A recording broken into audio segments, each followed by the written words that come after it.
Hello, आप लोगों का स्वागत है कंसेप्ट ऑफ फिजिक्स के इस चैनल में।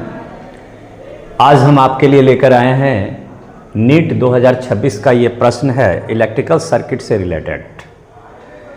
जैसा कि आप चित्र में देख रहे हैं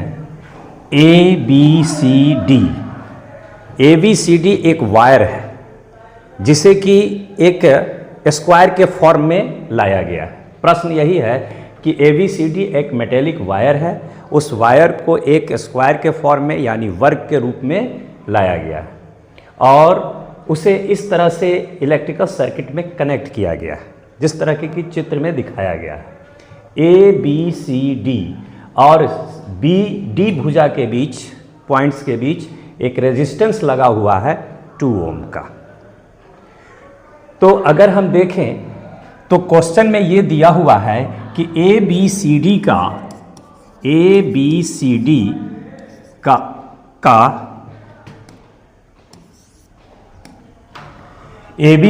का रेजिस्टेंस जो है वह 4 ओम है, 4 ओम।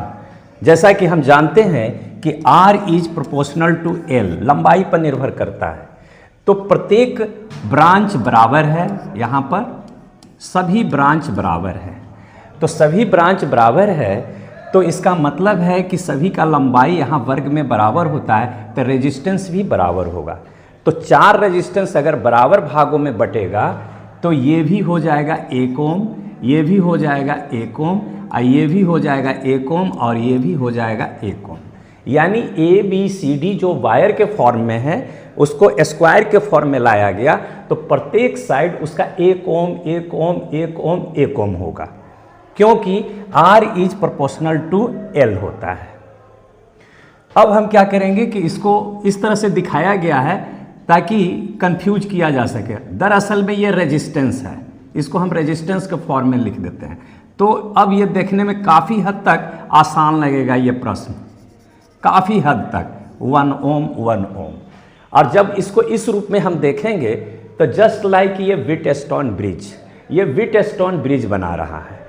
और हम ये देखेंगे कि व्हीटस्टोन ब्रिज ये बैलेंस की अवस्था में, बैलेंस की अवस्था में कैसे है, ये P के जगह है, ये Q के जगह है, ये R के जगह है, ये S के जगह पे है। P/Q का रेशियो R/S के बराबर है, यानी इस दोनों का रेशियो अगर इस दोनों के बराबर है तो इसके थ्रू करंट का फ्लो नहीं होगा, यानी इस रेजिस्टेंस का कोई वैल्यू नहीं है। इसको हम मिटा देते हैं। तो अब ये इस फॉर्म में आ गया, हम इसको ऐसे कनेक्ट कर सकते हैं।